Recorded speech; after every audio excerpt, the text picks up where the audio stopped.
Hey guys, welcome to my channel Bookbugworld. Today I'm going to share with you all the books that I read in the month of April. I know it's not a lot, but I'm still keeping up with my monthly average.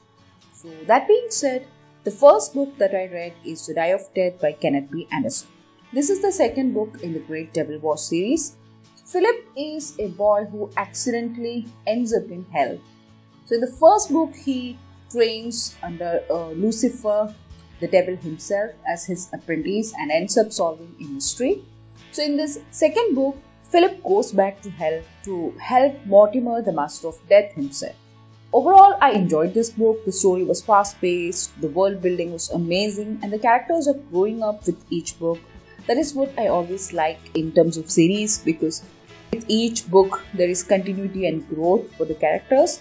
So the first one actually had an epic ending, and even though this one didn't match up to that, I still enjoyed it and I rated it a 4 out of 5. You can find a detailed non-spoiler review of the book in my blog, and I will leave the link in my description box. So the next book that I read is an adult contemporary women's fiction novel.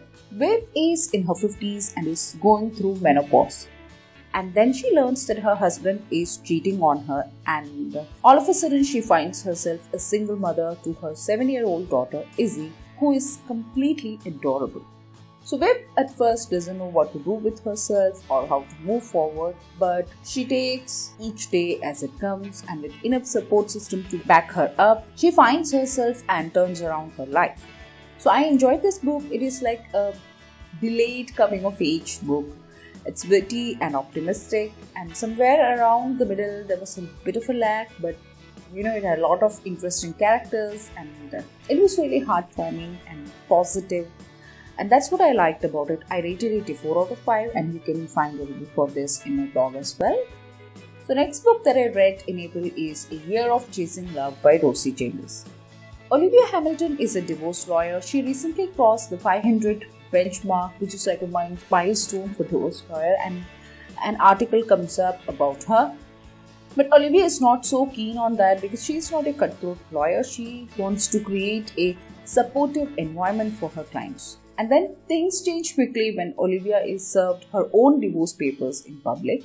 And adding to her humiliation, her boss wants her to go on a mandatory sabbatical. So all this ends up in Viv taking a trip around the world, and she does this as a favor to help her friend in a research about married couples or to find out how marriage works. And in this process, Viv herself learns that she needs to work a lot to mend her relationships, and not just marriage but all the other relationships in her life. So she learns more about love. I like this book. It was a quick one-time read for me.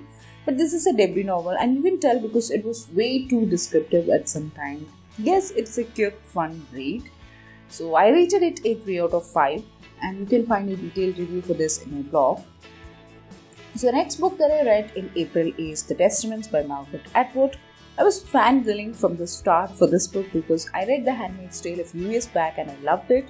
And with the announcement of a sequel, I was so excited. So if you're not familiar with The Handmaid's Tale, it is a book by Margaret Atwood that came out in the 80s, and it is about this oppressive regime in Gilead. So after defeating America, the totalitarian religious cult that call themselves the Sons of Jacob formed this new world where people are mostly denied their basic rights, particularly women. So there is a massive dip in fertility rates, so they round up fertile women like Offred and train them to be handmaids. So the book is basically Offred's account of her life as a handmaid. Offred is not even her real name, like Fred is her commander. Anyway, The Testaments takes place 15 years after the events of The Handmaid's Tale. These told from 3 women's perspective. 3 of them represent 3 kinds of social framework. And basically it is the testaments that reveal what happened to the handmaid and what are the events that followed after that. This is actually a different league of work. It's like a masterclass work, and I loved it. I mean, I didn't expect the story to be this, but at the same time, I loved it a lot because, it was unexpected and made so much sense. So I rated it a 5 out of 5. So the last book that I read is a hard-hitting YA contemporary novel. I've always felt that I'm not the target audience for YA anymore, so I tend to stay away from the genre altogether. But surprisingly, I could really connect with this story. It is kind of a coming of age story for two women from different generations.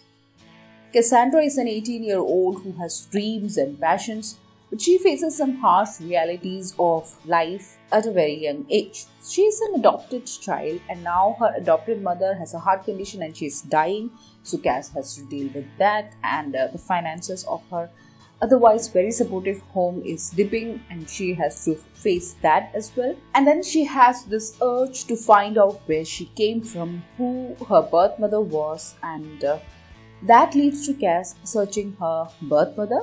The other point of view that we get is a series of letters from Cass's mother. She writes them when she was 16 and pregnant with Cass. As a pregnant woman, she is supposed to grow up really fast. We can really see that from the letters. She wants her daughter to know her roots and who she is.